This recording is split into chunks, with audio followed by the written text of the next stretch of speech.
कहाँ भेजे यार, खोल लो तुम्हारा एक कॉलेज खुद का। उनका तुम अपना एक कॉलेज खोल लो, क्षत्रिय कॉलेज, कौन सा खोल लो। अब यदि मेयो कॉलेज में बच्चे जाएंगे तो वहां ये पढ़ेंगे अंग्रेजों में कौन बहादुर राजा हुआ, उसने क्या क्या किया था, और तुम अपनी बना लोगे तो तुम अपने बच्चों को पढ़ाओगे कि महाराणा प्रताप ने क्या किया था, महाराणा राज सिंह ने क्या किया था, ताकि बच्चे तुम्हारी लेजेसी तो सीखे, तुम्हारा क्या इतिहास, तुम्हारी क्या परंपरा थी वो तो जाने। जब अंग्रेजों की हिस्ट्री पढ़ेंगे तो अंग्रेजों को अच्छा भी मानेंगे, अपनी हिस्ट्री पढ़ेंगे तो अपने बारे में गर्व करेंगे, अपना प्राउड फील करेंगे। वही जो कल हम बात कर रहे थे कि हमारे साथ दुर्भाग्य है कि हमें राजस्थान का इतिहास ही नहीं पढ़ाया गया। एक 12th पास किए हुए लोग अर्जुन लाल सेठी के बारे में ना जाने, इससे बड़ा दुर्भाग्य क्या हो। हम यहाँ पढ़ रहे हैं अर्जुन लाल सेठी से मिलने के लिए गांधी जी अजमेर आ गए थे, इसका मतलब सेठी जी गांधी जी से बड़े नेता उन दिनों। सेठी जी जेल से रिहा होके आए थे, तिलक स्वागत करने गए थे सामने, सेठी जी बाहर आ रहे हैं, तो कितने बड़े नेता रहे होंगे उन दिनों के। पर हमारी किताबों में नहीं है तो हम जानते भी नहीं। सेम बात, अब अंग्रेजों की स्कूल में पढ़ोगे तो वहां किताबें भी किसकी, अंग्रेजों की, तो पढ़ाएंगे भी किसके बारे में, अंग्रेजों के। तुम अपने बारे में जानोगे नहीं। इनका तो मेयो कॉलेज तुम्हें कहाँ पढ़ना चाहिए, खुद का बनाओ, क्षत्रियों का कॉलेज बनाओ उसमें, और हायर एजुकेशन के लिए तुम्हें होते हैं। तो जापानी बोनों ने किसको हरा दिया था, राष्ट्रवाद के दम, उनमें राष्ट्रवाद था, एक एक बंदे हम बराबर खा जाएंगे, कच्चे खा जाएंगे रूस वालों को। चाइना को हरा गए थे, रूस को हरा गए थे।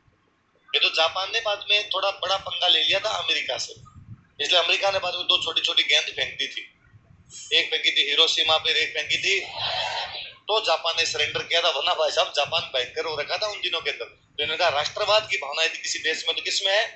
और आज भी देख लो, आप देखो एक देश जिसमें 4 ही टापू है, उनमें 2 शहर अमेरिका बर्बाद करके चला गया, उसके बावजूद जापान आज भी वर्ल्ड पावर है। ये ना इन सालों में अपने वाली पीढ़ी में जाके थोड़ा सा हुआ है कि अपने मेड इन चाइना देख रहे हैं। वरना ना आप यदि घर पे पुराने नेल कटर पड़े हो, नेल कटर समझ गए, नेल कटर, उन पे देखो आप, टॉर्च टॉर्च पड़ी हो, कोई भी पुरानी वॉकमैन पड़े हो, ईयरफोन यदि किसी घर पे पुराने पड़े, सब मेड इन जापान है। मतलब 45 में जापान पे जब बम फेंक दिए गए, उसके बाद जापान ने पूरा ध्यान ही अपना प्रोडक्शन पर लगा दिया था कि अपने तो आप खूब सारा प्रोडक्शन बढ़ाओ, पैसे कमाओ, दुनिया में नाम कमाओ, अपने लड़ाई झगड़े करने। उसके बाद जापान ने लड़ाई झगड़े बंद किए, पूरा इधर आया, तो जापान आज भी वर्ल्ड पावर है।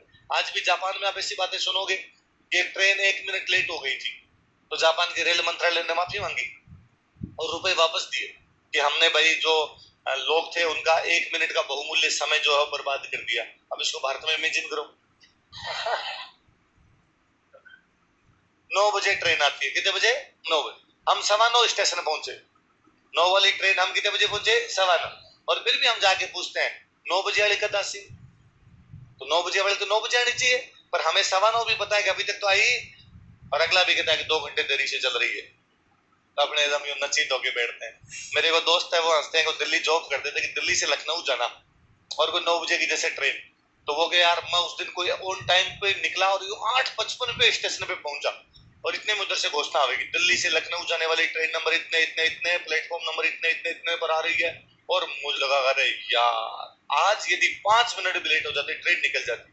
आज तो इंडियन रेलवे ऑन टाइम एकदम, मतलब 9 बजे का मतलब 9 बजे, ये तो 8:57 पे ही आ रही है। और मैंने मेरे पास में जो पैसेंजर खड़े थे, मैंने कहा अरे यार आजकल तो ट्रेन एकदम टाइम पे। उन पैसेंजर ने कहा भाई साहब कब किया आपकी ट्रेन, मैं कहा आज की ये जो आ रही है, इनका ये तो 24 घंटे लेट है, कल वाली है। आज का पता लगाओ आज वाली कब तक आ जाएगी।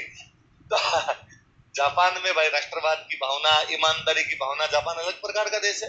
तो उस देश में भेजोगे तो आपके बच्चे भी राष्ट्रवाद सीखेंगे, आपके बच्चे भी ईमानदारी सीखेंगे।